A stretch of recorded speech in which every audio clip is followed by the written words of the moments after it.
காலடியில் போடுது. இதே மாதிரி 17 தடவை 17 காயினை கொண்டு வந்து சகாபியுடைய காலடியில் போட்டுச்சு.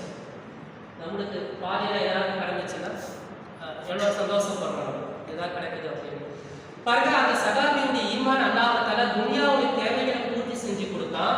துனியாவுடைய தேவைகளை அவங்களுக்கு பூர்த்தியானுச்சு. ஆனால் அவங்கள்ட்ட இருந்த ஈமானுடைய வலு பாருங்க.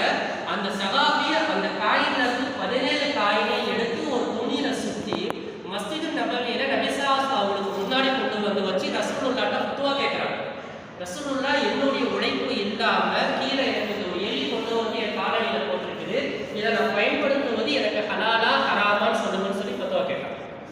சகாபாக்களுடைய ஈமான சாகுபோட நான் உதாரணமா சொல்லிட்டாங்க. அவங்கள்ட்ட எந்த அளவுக்கு ஈமான் இருந்துச்சு பாருங்க. துனியாவுடைய தேவைகளும் பூர்த்தியானுச்சு. தேவைகள் பூர்த்தி ஆகக்கூடிய வழி இது ஹலால்ல இருக்குதா ஹராம்ல இருக்குதா அல்லாஹ் என்னைய பொறுத்து